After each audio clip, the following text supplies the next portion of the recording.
El título del tema de esta mañana dice: la gracia en el antiguo pacto. Si bien es cierto, hoy en día la gran cantidad de iglesias evangélicas tienen una disputa que no es muy leve, es grave. Por sentido común, creo que más de la mayoría de hermanos creen que en el antiguo pacto existía un medio de salvación y que en el nuevo pacto existe otro medio de salvación. ¿Cuál es el medio de salvación del nuevo pacto? Todos van a responder al 100%: la gracia. Somos salvos por la ¿qué? Por la gracia. Hoy vivimos en el tiempo de la gracia. Y de verdad que no se equivocan, porque es cierto. Pero la gran pregunta es: si hoy somos salvos por la gracia, ¿cómo eran justificados los hombres del Antiguo Testamento? Los hombres de antes de Cristo, antes del sacrificio de Cristo.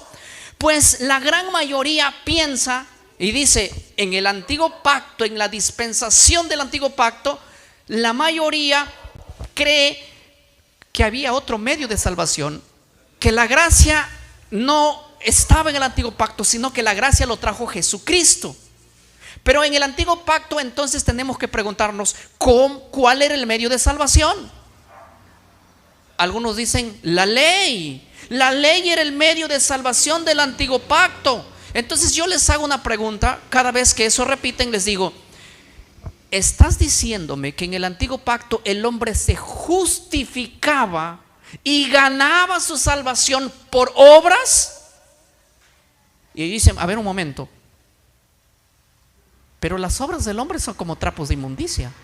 ¿Cómo el hombre era salvo en el antiguo pacto? Ahora, vamos al libro de Gálatas, el capítulo 3, y permítanme leer el verso 11. Y hay una palabra allí que quiero que ustedes entiendan conmigo. Dice así, Gálatas 3:11: y que por la ley ninguno se justifica para con Dios. Es evidente, porque el justo por la fe vivirá. Ahora, ese ninguno se justifica para con Dios, con la ley, es un ninguno completo y un ninguno absoluto. Ningún hombre, cuando dice ningún hombre se justifica por la ley, está abarcando desde los inicios de la ley hasta el día de hoy. Ninguna persona, ni una sola se ha justificado por obedecer a la ley. Nadie ha ganado la salvación a punta de obra. Eso es antibíblico, esa es una herejía. No podemos nosotros creer que los hombres del Antiguo Testamento tuvieron la salvación solamente porque guardaban la ley, pero al mismo tiempo decimos y afirman: ninguno guardó la ley. Pues si ninguno guardó la ley, ¿cómo dicen que fueron salvos por la ley? Eso es imposible, no se puede. Pero créanme que la gran mayoría dice: hoy vivimos nosotros en el tiempo de la gracia. Entonces, si hoy vivimos en el tiempo de la gracia, automáticamente nuestra mente nos indica que antes no vivíamos en el tiempo de la gracia. Y la mente te engaña y dice: hoy vivimos en el tiempo de la gracia. Entonces, en el tiempo pasado, ¿en qué vivían? Ahora, yo quiero analizar con ustedes el significado de la palabra gracia. Voy a mostrar allí una foto que ustedes lo vean conmigo. En hebreo antiguo, en el Antiguo Testamento se escribió en hebreo y en arameo, pero la palabra principal para gracia es gen o en. La raíz de esa palabra, ¿sí?, es anán, que significa inclinarse en favor, mostrar bondad, conceder favor inmerecido. Ahora piensen en Adán. Adán pecó. ¿Cómo fue salvo Adán? ¿Alguien se inclinó en favor? ¿Le mostró bondad? ¿Le concedió un favor que no se lo merecía? En el uso bíblico se traduce como favor, misericordia o gracia. En un sentido, una actitud bondadosa y compasiva de Dios hacia una persona. Escuchen esta parte. No por mérito, sino por decisión. ¿Qué cosa? De amor. Esa es gracia. La gracia es un favor inmerecido. Es algo que Dios da al hombre, no por mérito alguno, no porque se lo haya ganado, no porque se lo merece, sino porque se regala. Y una cosa es regalarte algo. Miren, yo he escuchado a muchas personas, claro, los que no son de la iglesia, niños que dicen a sus padres: ¿qué me vas a regalar para Navidad? Y el padre, ¿qué le dice? Bueno, si te portas bien, te voy a regalar algo. Están premiando algo que ellos supuestamente tienen que ganar. Un regalo. Pero un regalo así no es gracia. Gracia es darle algo a alguien que no se lo ganó, que ni siquiera se lo merece. ¿Estamos entendiendo? Que no es digno de. Es un regalo más allá de lo que nosotros pensamos de alguien que merece. Ahora, yo quiero que vayan al Nuevo Testamento, analicemos la palabra gracia en el Nuevo Testamento y en la Septuaginta griega. La palabra principal que aparece allí es charis. Su raíz es chairo, que significa regocijarse, ser feliz. Significado básico es favor, don, bondad inmerecida, belleza, amabilidad. Su significado, ¿verdad?, teológico, el uso teológico que se le da es la disposición breve, benevolente de Dios que otorga salvación y bendiciones, escuchen bien, sin mérito humano. No has hecho nada para merecerlo ni para ganarlo. O sea, ¿qué es la gracia? La gracia, en conclusión, es un don que viene de Dios, un favor que viene de Dios, un regalo que viene de Dios, que salva al que no es digno de ser salvado. ¿Estamos siendo aquí claros? Ahora voy a ir a otra imagen para ver el significado teológico de la palabra gracia, cómo se utiliza. En ambos idiomas, o sea, en hebreo o en griego, la idea central es favor inmerecido otorgado por Dios. No es una recompensa por obras, sino un regalo soberano de Dios. La gracia en el Antiguo y en el Nuevo Testamento implica que iniciativa divina, es Dios quien actúa primero. ¿Se acuerdan cuando Dios buscó a Adán después que él estaba escondido? ¿Quién buscó a quién? ¿Adán a Dios o Dios a Adán? Esa es gracia, buscar el que no tiene culpa al culpable. Amor inmerecido, no se basa en méritos humanos. Adán había pecado, se merecía la muerte, pero Dios lo buscó a pesar de eso. Eso es amor inmerecido, que no merecía. Transformación, capacita para vivir en obediencia. O sea, a pesar de que nosotros somos incapaces, Dios a través de su gracia, nos da y nos abre el camino para que nosotros podamos buscar perfección en Él, porque en nosotros no lo hay. Eso es gracia. Ahora, yo quiero que ustedes vean en el libro de Génesis capítulo 3 conmigo, la gracia que era el medio de salvación desde el Antiguo Testamento. Así que vamos a obviar y vamos a quitar de nuestra cabeza de que el hombre es salvo por otro medio en el Antiguo Testamento y que hoy vivimos en el tiempo de la gracia. Génesis capítulo 3, 21 nos demuestra un texto clarísimo de que la gracia es el medio de reconciliación entre Dios y el hombre. Miren, y Jehová Dios hizo al hombre, ¿qué dice? Y a su mujer túnicas de pieles y los vistió.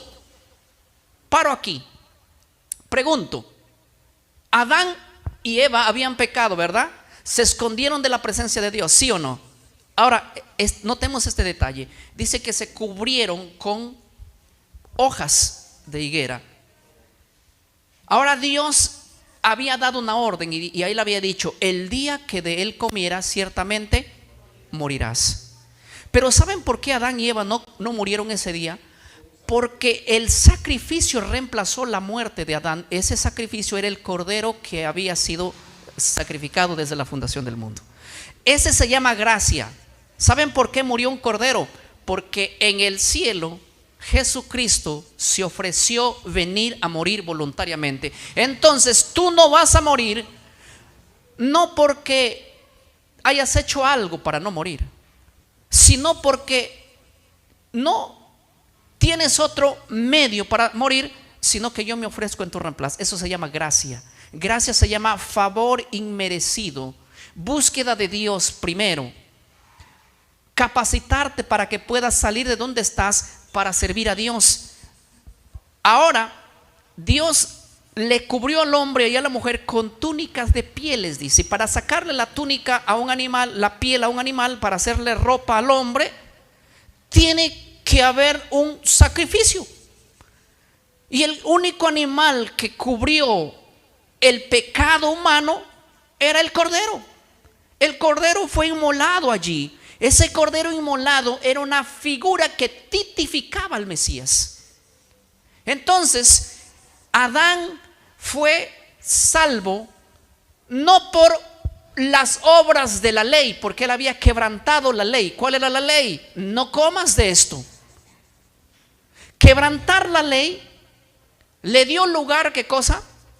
Escuchen bien, para que el hombre sea condenado. Pero la gracia actuó. Sí, escuchen bien. La gracia actuó para que Dios muestre el amor que tiene sobre la humanidad. Ahora, lean conmigo Génesis 6:8. La Biblia describe la situación de Noé de esta manera.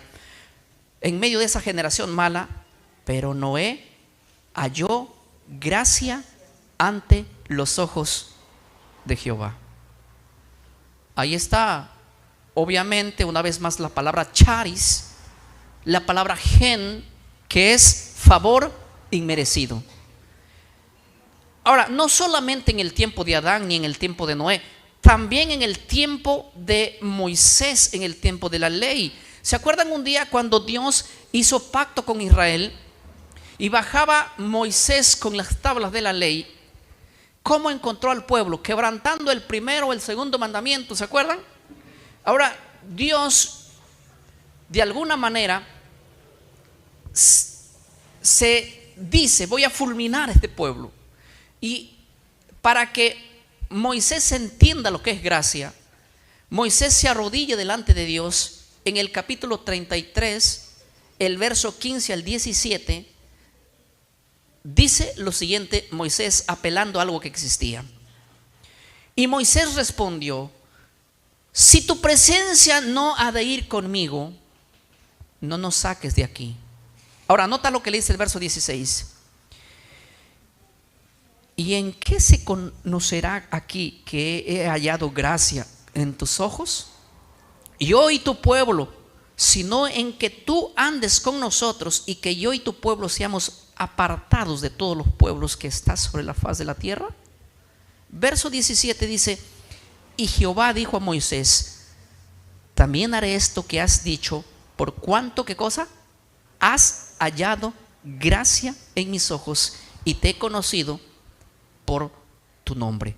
Dios le afirma a Moisés, y Moisés apela una vez más, no a lo que el pueblo hizo. No le dijo: mira, el pueblo se mereció esto. El pueblo estaba en desobediencia. Nos hemos merecido esto y tienes que ir con nosotros por esta razón. No, no. Él apela a la gracia de Dios y le dice: si he hallado, ¿qué cosa? Gem, charis, gracia. Si he hallado favor, si he hallado en tus manos, si he hallado un favor inmerecido, que no lo merezcamos. Y Dios le dice: yo voy contigo a pesar que ustedes están en contra de mí. Y Dios guiaba a Israel. La salvación en todo el Antiguo Testamento es el mismo del Nuevo Testamento. Justificación por la fe y salvación por la gracia. Ahora, muchos hermanos que nos escuchan, siempre cuando me escuchan hablar así, ellos dicen: pero es que el pensamiento que tú tienes lo dices porque hablas de hermanos adventistas. Yo tengo una lista aquí, voy a citar 9 eruditos bíblicos, históricos y patrísticos y reformadores que dicen lo mismo que yo, y ninguno de ellos es adventista, es evangélico como nosotros. ¿Saben por qué a mí quieren relacionarme con la iglesia adventista? Porque ellos tienen tanto odio de que prediquen los 10 mandamientos, y como nosotros predicamos acerca de la vigencia de los 10, no de 9, nos quieren relacionar para culparnos. Pero no, yo quiero citar aquí a autores evangélicos, los que estuvieron antes que nosotros, inclusive los reformadores que empezaron todo el movimiento del protestantismo, y voy a citar a través de toda la historia. Voy a ir desde el siglo XX hasta el siglo III o hasta el siglo II. ¿Qué les parece? Y todos estos no tienen que ver absolutamente nada con la iglesia adventista. Escuchen, primero voy a citar al autor John Stott, teólogo evangélico. Él dice lo siguiente: en ninguna dispensación ha sido el hombre salvo por obras. La salvación siempre ha sido un don de la gracia de Dios recibida por la fe, tanto antes como después de Cristo.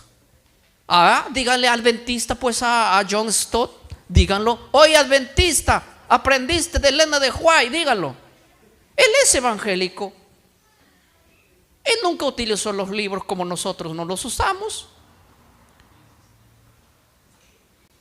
Ahora, quiero citar a Bruce.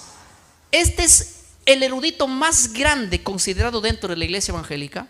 Es un erudito en el Nuevo Testamento, o sea, es experto en el Nuevo Testamento. ¿Y saben lo que dijo él? Dice: la fe de Abraham, que le fue contada por justicia, es el modelo eterno de la justificación por gracia. Esto no es un principio exclusivo del Nuevo Testamento, sino la forma habitual en que Dios salva. Este erudito en el Nuevo Testamento, de hecho es considerado uno de los más grandes eruditos evangélicos del Nuevo Testamento. Él dice: la justificación de Abraham fue por la gracia, lo mismo del Nuevo Testamento. Tanto el Nuevo Testamento como el Antiguo Testamento es, ¿qué cosa? La misma cosa, lo que salva al hombre, la gracia. Hermano, el autor que citamos hace poquito, el primero, él decía: en ninguna dispensación ha sido el hombre salvo por las obras, ni en la dispensación de ahora, ni en la dispensación de antes, ni en ninguna dispensación el hombre ha sido salvo por las obras, sino por la gracia. Ahora, J. y Parker es considerado un estudioso grande o erudito recomendado en varias denominaciones evangélicas. Él dice así: la gracia no es un invento del cristianismo apostólico, o sea, no es un invento del Nuevo Testamento. Es la forma en que Dios ha tratado a los hombres desde el Edén hasta hoy. ¿Desde cuándo la salvación por la gracia es el medio que Dios ha tratado con el hombre? No sé si a este le puedan decir también adventista, porque predicas que la gracia viene desde el antiguo pacto. Hoy es el que vivimos en el antiguo pacto, en el nuevo pacto hoy es que vivimos en la gracia. Dice: en el antiguo vivían en la ley. Mentira. Esa es una mentira diabólica. La mentira más grande que el diablo ha hecho es engañar a la gente que hoy vivimos en la gracia y somos salvos por la gracia, y que en el Antiguo Testamento la gente era salvo por la ley. Satánica mentira que hay que botarlo y estirparlo. Pero cuando uno dice esto, ay, es que ustedes leyeron a Elena de White. O sea, todos estos hombres leyeron a Elena de White también. Estos hombres que vivieron antes de la existencia de Elena de White leyeron a Elena de White. Me parece increíble. Agustín de Hipona en el siglo IV, antes de la existencia de las denominaciones, él decía: la gracia de Dios por Jesucristo nuestro Señor es la única por la cual el hombre ha sido librado desde Abel el justo hasta el fin del mundo. ¿Cuál es el medio? ¿Cuál es el medio de la salvación para los cristianos del siglo IV? La gracia. La gracia era el medio de salvación. Siempre ha sido la gracia desde el antiguo pacto. No estamos hoy discutiendo la idea de que hoy vivimos en el tiempo de la gracia. Lo que estamos afirmando es que la gracia, vivimos en el tiempo de la gracia desde siempre, desde la caída del hombre. Desde ahí vivimos en el tiempo de la gracia. Juan Crisóstomo decía en el siglo IV: así como Abraham fue justificado por la fe, así también todos los que antes de la cruz creyeron en las promesas fueron salvos por la gracia. Mira cómo Juan Crisóstomo dice, es interesante, así como Abraham fue justificado por la fe, así también todos los que antes de la cruz creyeron en la promesa. ¿En cuál promesa? Obviamente la promesa del Mesías. Fueron salvos. ¿Por qué? Por la gracia. ¿Cómo es que la gracia se encuentra en el Nuevo Testamento y en el Antiguo? No. Si en el Antiguo Testamento no hay gracia, el hombre tiene que ser salvo por otro medio. ¿Cuál es ese otro medio? Tiene que ser salvo por obras. Y la salvación por obras no existe en ninguna parte. Yo les hago una pregunta: ¿quién es el hombre que se justificó por la ley? ¿Quién es el hombre que se justificó por sus buenas obras? ¿Quién se ganó el cielo a punta de obras? Nadie, porque las obras del hombre son como trapos de inmundicia. Imposible.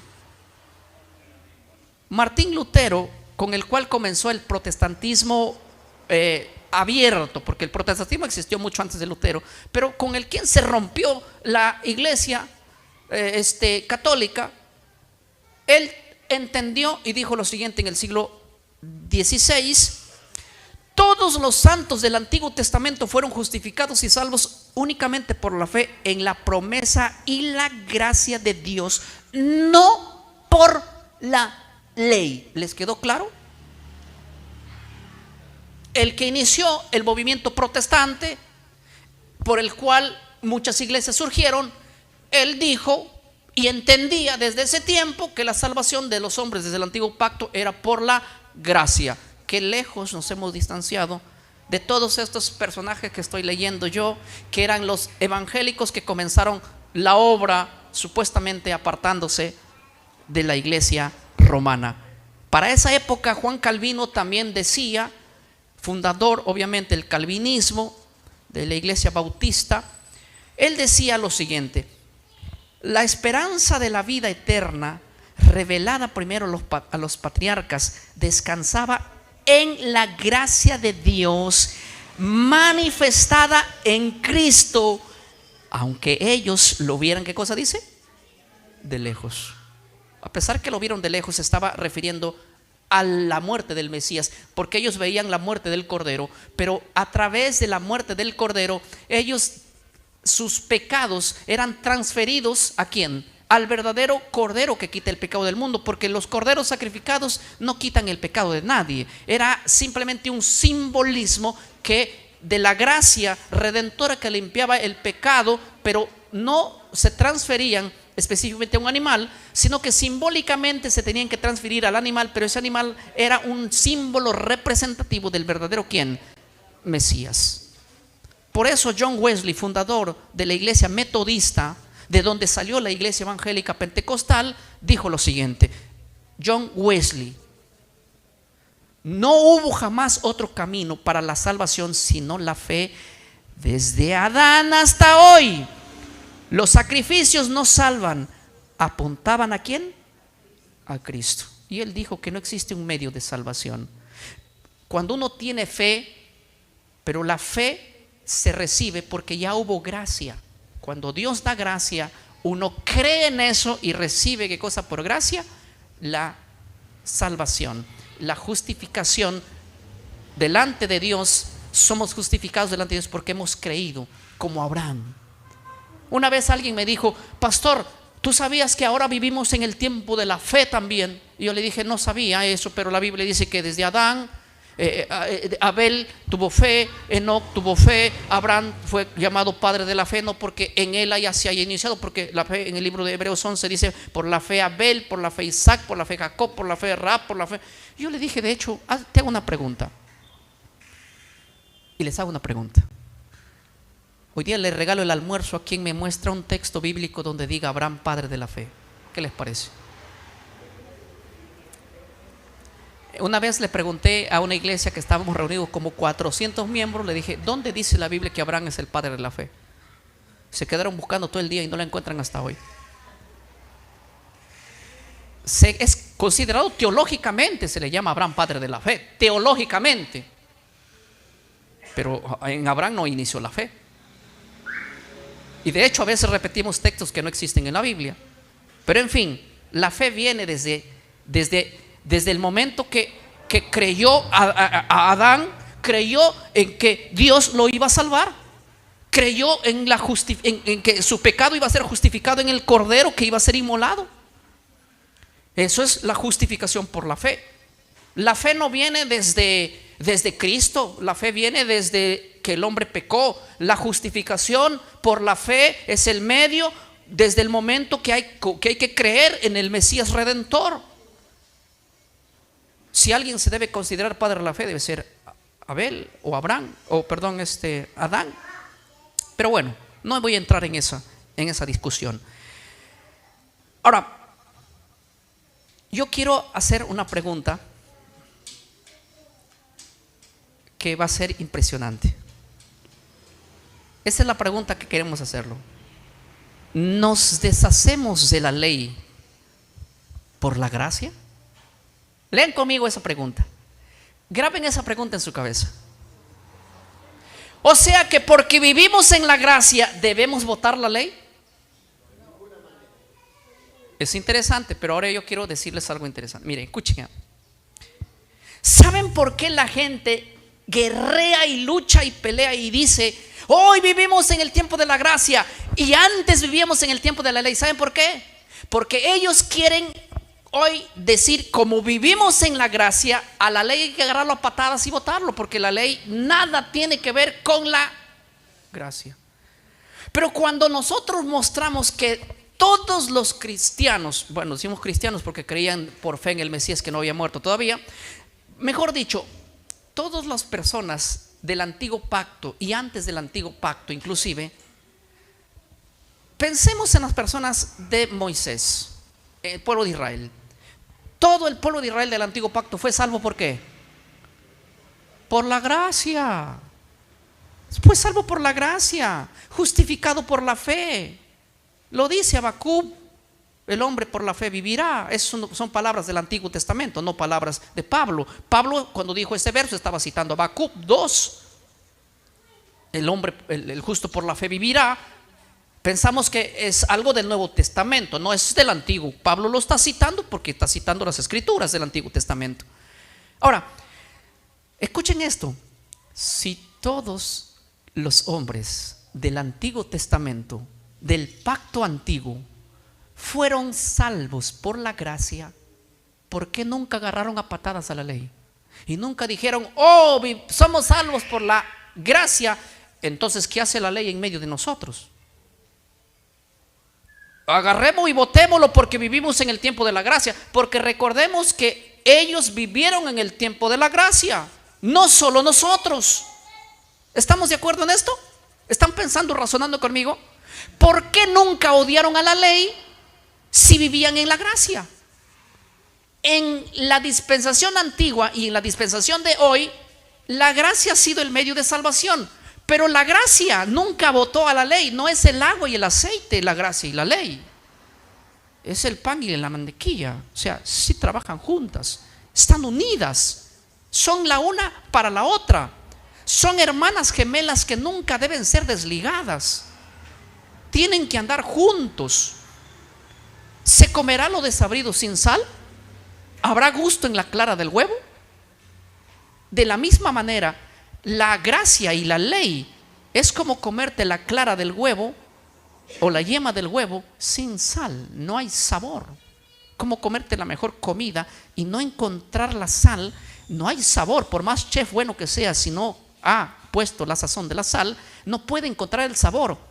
Hoy nos están vendiendo un evangelio barato, sin sal, sin sazón, porque nos están enseñando que como vivimos hoy en el tiempo de la gracia, hay que votar la ley.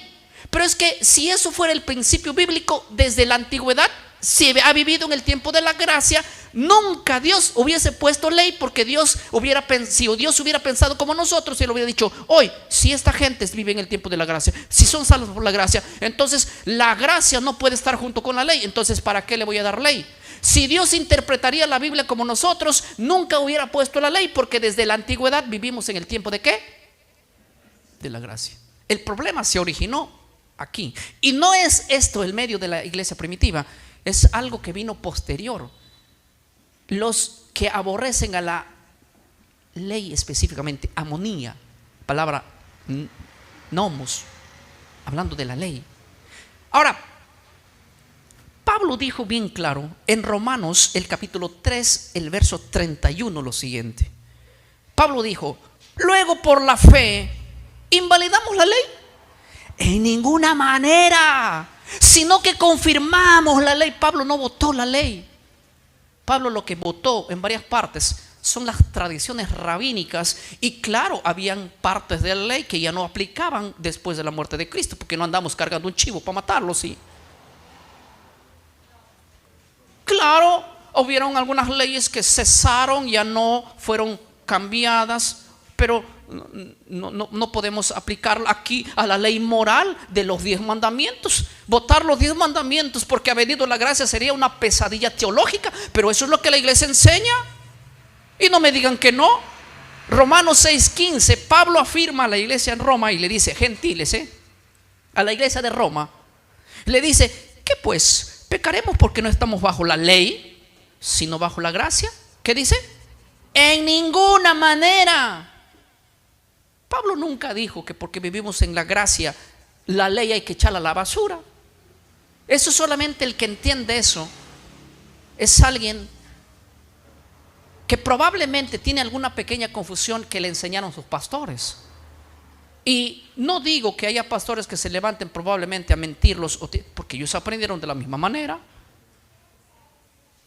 Y no es muy difícil darse cuenta de que cuando hay gracia hubo siempre ley, que la ley y la gracia estuvieron juntas. Miren, quiero citar aquí algunas evidencias históricas. Voy a citar 6 autores que tampoco no tienen que ver nada con ningún adventismo. Señalo esto porque los comentarios que me hacen, en serio, se lo digo así, en serio, cada comentario que me hacen: eso lo dice Elena de White. Pero yo no cito ningún libro de Elena de White, es más, ni leo. Pero noten aquí que hay un montón de gente que nada tiene que ver con un contacto.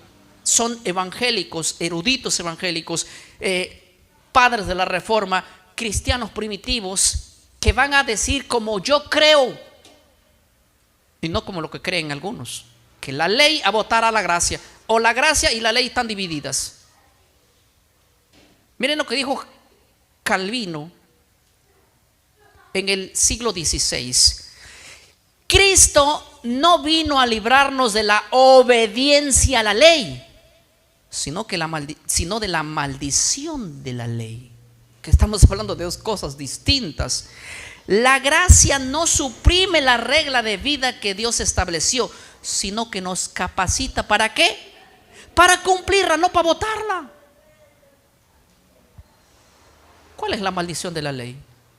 El pecado de la transgresión. De eso nos vino Cristo a librar. Ejemplo, Adán. ¿Adán quebrantó la ley o no?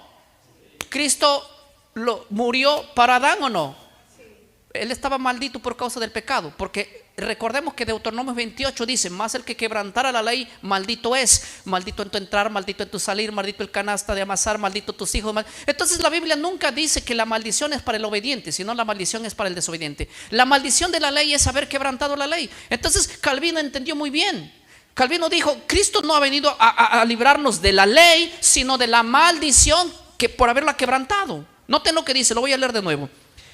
Dice Calvino: Cristo no vino a librarnos de la obediencia a la ley, como para botarlo, ay, ya no estamos bajo la ley, sino de la maldición de ella, de la maldición de la ley. La gracia no suprime la regla de vida que Dios estableció, sino que nos capacita para cumplir. ¿Saben que la gracia lo que nos hace es obedecer la ley en vez de botarla? Pero hoy ya hemos entendido chueco. ¿Saben que yo me encuentro con mucha gente que me dice: el que guarda la ley está bajo maldición? Así me dicen de frente: el que guarda la ley está bajo.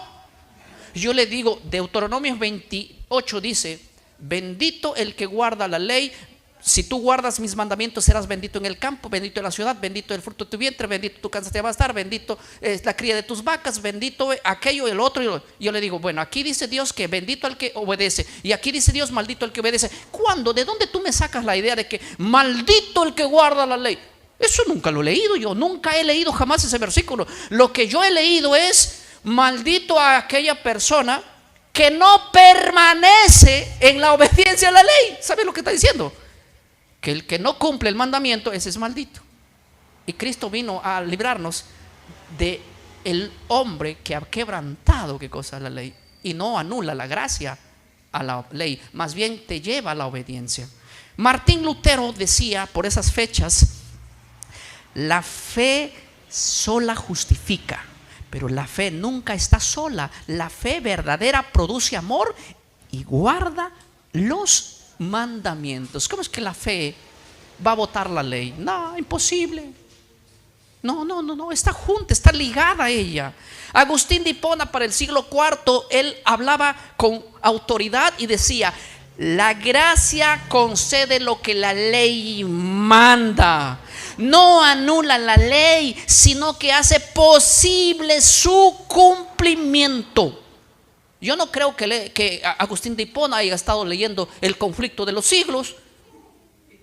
Yo no creo a Hipona leer la historia de la redención, el camino a Cristo, para que digan: bueno, aquí este hombre nos está hablando todo lo que cree, porque me dice: todo lo que cree el Adventismo está diciendo. Yo estoy leyendo citas de los padres de la iglesia, que por lo menos estudiaron un poquito más y entendieron esto, por lo menos. No comparto todo lo que creyeron, pero en cuanto al plan de la salvación no estaban equivocados. Miren lo que dijo Mater Henry en el siglo XVI, erudito presbiteriano. Él dijo así: el evangelio no deroga la ley moral, o sea, no la bota el evangelio, sino que la refuerza y nos da medio y motivo más poderoso. ¿Para qué? ¿Qué es el evangelio? El evangelio es recibir a Cristo, ¿verdad? Las buenas noticias. Hay gente que dice: yo recibí a Cristo, y como recibí a Cristo, yo ya no estoy en la ley. No, Mater Henry decía: el evangelio no deroga la ley. O sea, no porque has recibido a Cristo hay que botar la ley, sino que la refuerza y nos da medio y motivo más poderoso para obedecer la ley, que la gente bota a la basura porque cree en Cristo. Saben que el odio de la gente no es tanto a los 10 mandamientos, es a uno nada más. Al Shabbat lo han votado, que es el odio. Y como ellos no guardan ese mandamiento, quieren hacerle violar a todo el mundo y decir que todo el mundo no, para justificar lo que. Inclusive, hermano, me sorprende que a mí me digan: el Jesucristo quebrantó el sábado. ¿Saben por qué? Le hacen quebrantar a Cristo un mandamiento para justificar que ellos lo están haciendo. Y quieren decir, luego dicen: Jesús es el único que guardó toda la ley, pero el sábado lo quebrantó. Entonces no fue el único que guardó, entonces también quebrantó la ley. O pónganse de acuerdo: si quebrantó, dígame que quebrantó, y si no, guardó toda, porque guardar toda es que no haya violado nada. Y Jesús: no, es que él sanó. ¿Y cómo sanó? Le digo: Le dijo: paralítico, levántate. Pues orar, hablar no es pecado. ¿O está prohibido eso en Shabbat? Una locura. John Wesley, fundador de la iglesia metodista, de donde surgió la iglesia pentecostal, dijo así. Miren cómo entendía John Wesley. Decía: la ley y la gracia no son enemigas. Aprendan, hermanos, de dónde salió el pentecostalismo. Aquí el creador. La ley y la gracia no son enemigas. No, ¿qué dice? La gracia nos lleva a guardar la ley que antes quebrantábamos. Claro, cuando hemos quebrantado la ley por no haber conocido al evangelio, viene Jesús y muere para librarnos de la maldición que nos ha dado la ley, que es la muerte. Luego la gracia que Cristo nos da nos lleva a la obediencia para ya no quebrantarla, ¿o no? Y no botarla, como se ha hecho hoy en día. El que dice que está en la gracia ha pateado a la ley. Pero ¿saben por qué patea la ley? Solo por el sábado. Solo por eso. La bronca es con el Shabbat. Satanás odia el sábado, hermano. Por eso es que tú puedes hablar de los 9 mandamientos y todo el mundo: ¡ah, bravo, amén, bravo, amén! Pero hay que guardar el cuarto también. No, ahí sí que te judaizante se me cayó, hermano. Ahí se levantan los pelos de punta y el odio extremo. Ahí es adventista porque dijo eso.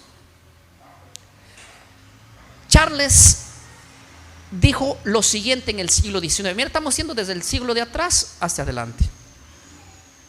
Cuando escucho que la gracia destruye la ley, tiemblo, dijo él. Igual que yo también. La gracia produce en nosotros amor por la ley de Dios. Oiga, este Charles no era un improvisado estudiante del Nuevo y Antiguo Testamento. De hecho, es considerado dentro de la iglesia evangélica como uno de los más grandes estudiantes. Y él decía: cuando escucho que la gracia destruye la ley, tiemblo. ¿Saben por qué dijo él? Porque ya había en esos siglos gente diciendo: hoy vivimos en la gracia y hay que votar la ley. Hoy vivimos en el tiempo de la gracia y ya no en el tiempo de la ley. Como quien decir, en el tiempo de la ley era otro tiempo donde ahí por ley vivían, ahora nosotros por gracia. No, estamos entendiendo mal. En el antiguo pacto la gente ha sido salvo por la gracia. En el nuevo pacto la gente sigue siendo salvo por la gracia. En el antiguo pacto la salvación por la gracia no votaba la ley, como hoy en día debe ser así. Pero ahora no, se ha votado lo que Dios nunca. Y este Charles dice: y cuando yo escucho que la gracia destruye la ley, tiemblo. Porque estaba diciendo, ¿en qué sentido ese tiempo? Porque estaba diciendo, ¿no pueden comprender esto? Él dice unas palabras que son interesantes. La gracia produce en nosotros amor por la ley de Dios. Y esto lo dijo en su sermón: la ley escrita en nuestros corazones. Yo quiero en esta mañana, voy a mirar el tiempo porque a veces me olvido que estoy haciendo un sermón y pienso que estoy en un seminario. Voy a hacer una pregunta allí. Lean la siguiente pregunta: ¿la gracia comienza en el Nuevo Testamento? Toda la mañana venimos diciendo que no, pero voy a plantar un versículo de donde se agarran muchos para decir que la gracia comienza en el Nuevo Pacto. Y por esta razón hoy vivimos en la gracia, pero ya no en la ley. Juan 1:17. Este es el caballito de batalla que hoy vamos a destruir el argumento. O mejor dicho, la propia Biblia va a destruir el argumento. ¿Qué dice Juan 1:17? Léanlo. Pues la ley por medio de Moisés fue dada, pero la gracia y la verdad vinieron por medio de ¿quién? Hermano, hoy vivimos en el tiempo de la gracia, porque antes Moisés trajo la ley, pues la ley por medio de Moisés fue dada, pero ahora, te dicen ellos, no dicen pero la gracia, pero la gracia y la verdad vinieron por medio de ¿quién? ¿Por medio de quién vino la gracia y la verdad?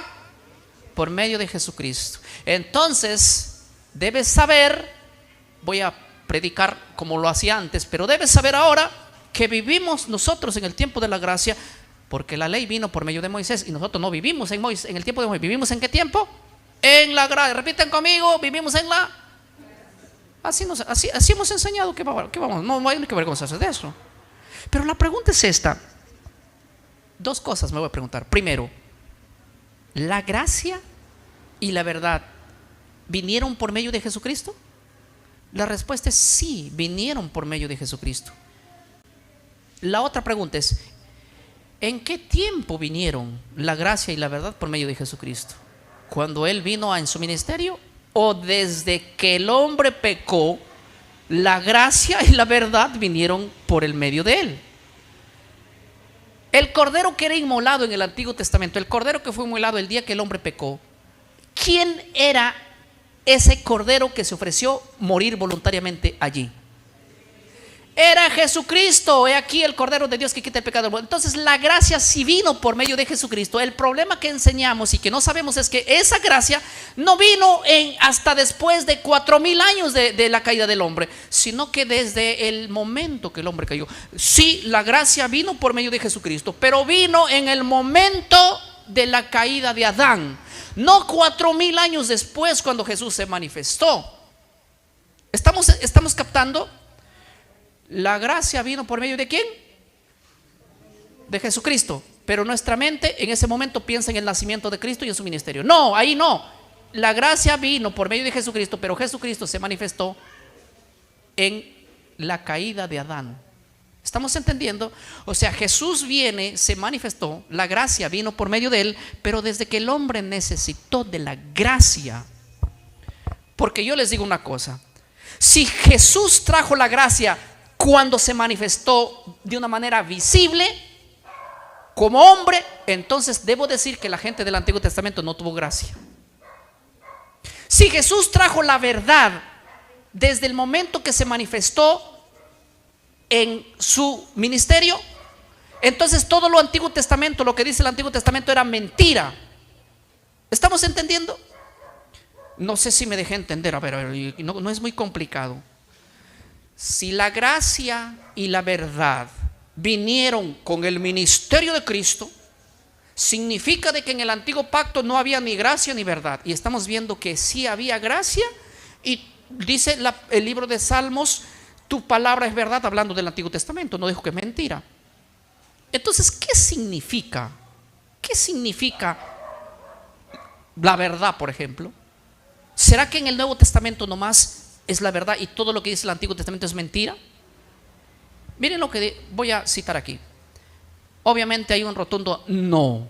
Juan 1:17 no está diciendo que antes de Cristo todo era mentira. Cuando el texto dice la gracia y la verdad vinieron por medio de Jesucristo, escuchen ahí, la palabra verdad en el griego allí mencionado es aletheia, que significa, no significa simplemente información verídica en contraste con mentira, sino realidad plena, sustancia y cumplimiento. Para entender un poquito más, voy a citar a Morris, un académico y erudito bíblico. Dijo lo siguiente: Juan no quiere decir que no hubiera gracia antes, sino que la gracia y la verdad alcanzaron su clímax. ¿En dónde?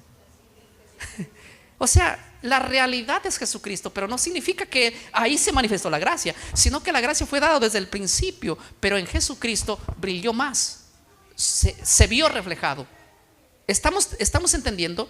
No apareció la gracia en el ministerio de Jesucristo, pero la gracia se personificó. Antes era en sombra, que era ¿qué cosa? Un cordero. Pero no digo que no había gracia, había gracia. De otro método y medio, ¿cómo íbamos a ser salvos los hombres del Antiguo Testamento? Agustín de Hipona puso un centavo también sobre este comentario y dijo en su sermón 131, hablando de eso, dijo: la gracia no comienza con el evangelio, pero brilló con más que claridad. Porque una cosa es un cordero y otra cosa es el verdadero cordero. Una cosa es el símbolo y otra cosa es la realidad. Y no por eso decimos que el evangelio no lo conocieron los del Antiguo Testamento. El libro de Hebreos dice: porque a ellos también se les predicó que el evangelio, la palabra buenas nuevas, las buenas noticias, igual que a nosotros. Ahora, ¿saben que en el antiguo pacto los 10 mandamientos estuvieron en piedras? Y la promesa que Dios hace es que eso hoy, en este nuevo pacto, en el pacto renovado, Jeremías 31:31 tiene una promesa interesante. Miren lo que dice Jeremías 31:33, perdón. Jeremías 31:33 dice así: pero este es el pacto que haré, tiempo futuro para el tiempo de Jeremías, con la casa de Israel después de aquellos días, dice Jehová.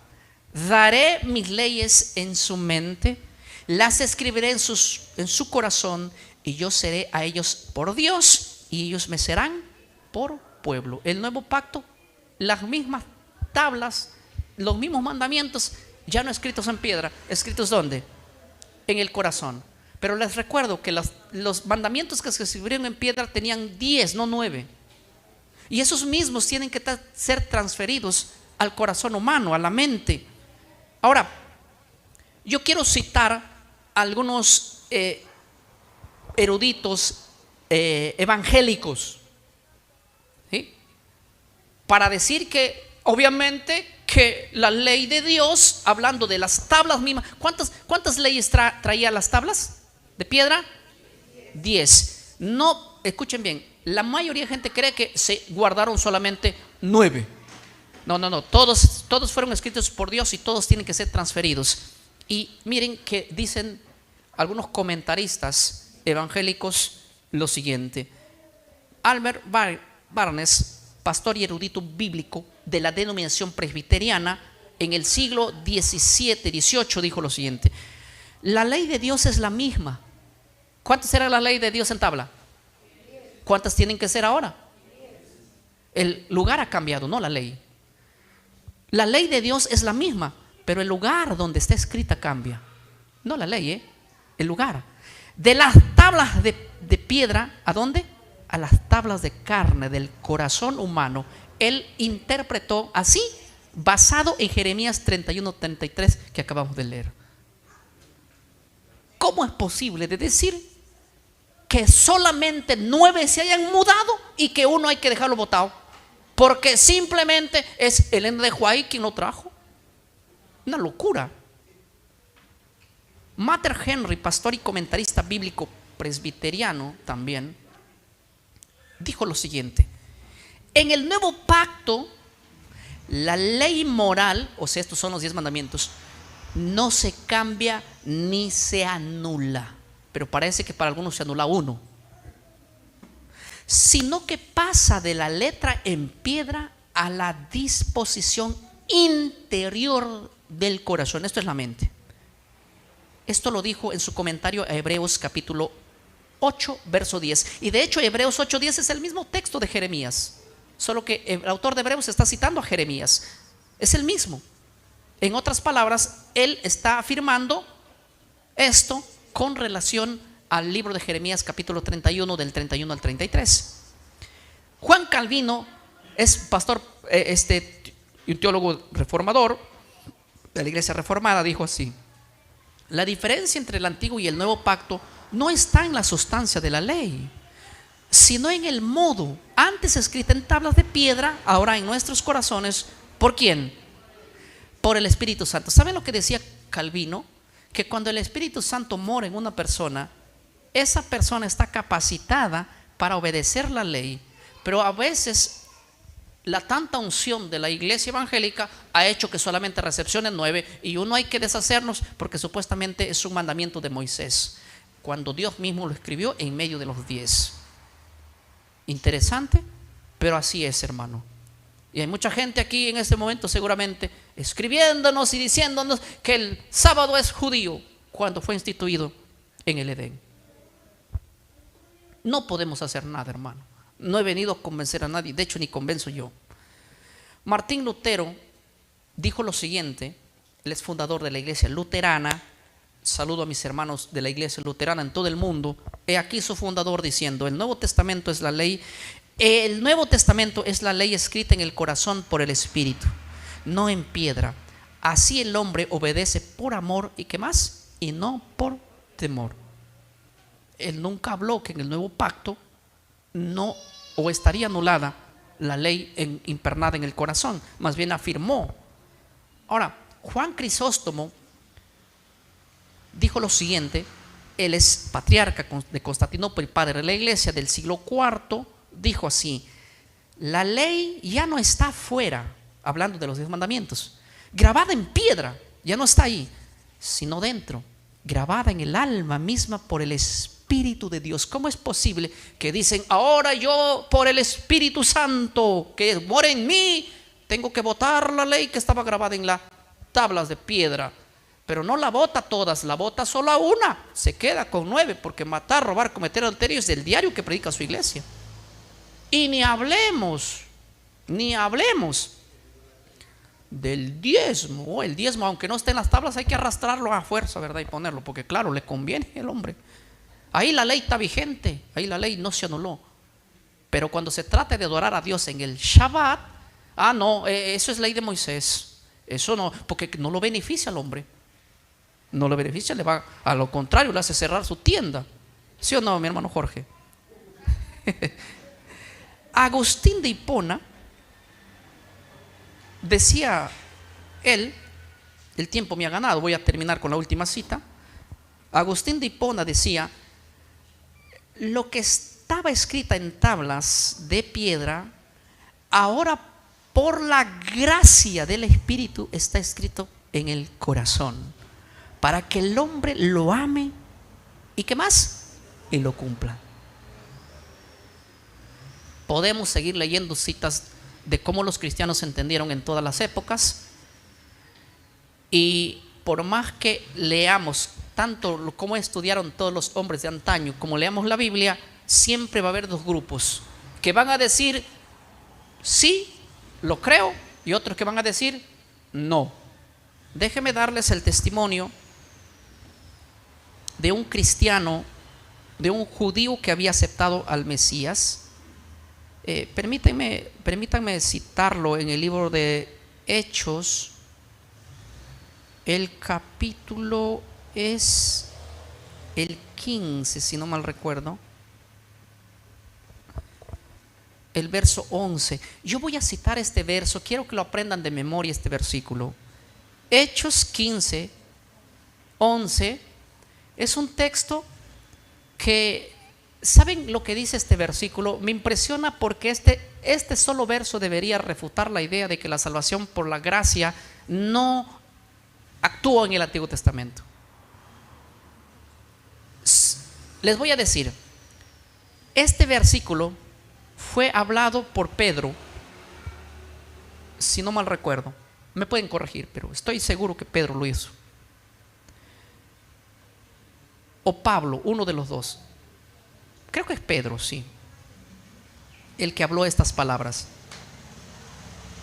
¿Saben lo que dijo él? Considerado el primer papa. Dice así el verso 11, lo leo, miren: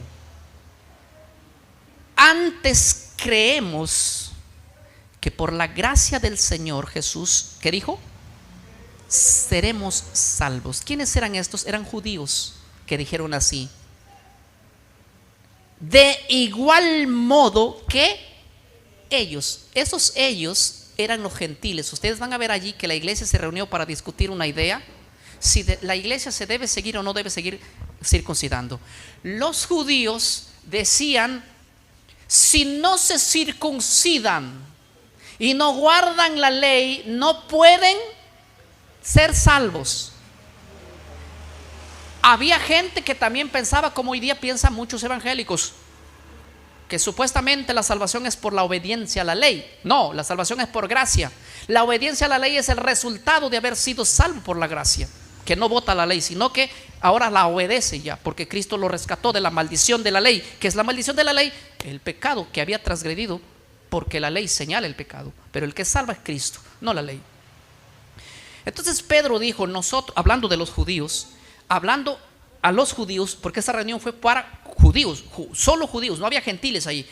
Esa reunión que fue de judíos, Pedro le dijo a todos los judíos que hablaban que hablaban, por ejemplo, en el verso 5, decían, por ejemplo, pero algunos de la secta de los fariseos que habían creído, o sea, que habían creído en Jesús, ¿sí?, se levantaron y decían: es necesario que se circunciden y guarden la ley de Moisés, porque en el verso 1 dijeron que sin la ley nadie puede ser salvo. Pedro se pone en pie y les dice: antes creemos que por la gracia del Señor, ¿qué cosa? Somos salvos, igual que ¿quién? Que ellos, hablando de los gentiles. ¿Saben? Este verso está diciendo que la salvación para los judíos no era por la obediencia a la ley ni por la circuncisión, sino que la salvación era por la gracia. Y él dijo: antes sabemos que por la gracia somos salvos, igual que ellos. ¿Saben lo que diría este versículo? Nosotros que somos judíos, los que hemos recibido el antiguo pacto, somos salvos por la gracia, igual que también los gentiles son salvos por la gracia. La salvación en el Antiguo y en el Nuevo Testamento, para judíos y para gentiles, es la gracia. Y la gracia nos lleva a la obediencia de la ley del Señor. No la bota, jamás lo bota. Que Dios se haya manifestado en nuestras mentes, en nuestros corazones, para que podamos entender su palabra en esta mañana. Y no se pierdan el tema de las 4 de la tarde, hora de Perú, que es un tema impresionante, también ligado al mismo tema que estamos dando en esta mañana. Dios me los bendiga, mis hermanos. Es mi deseo el día de hoy. Amén. Amén.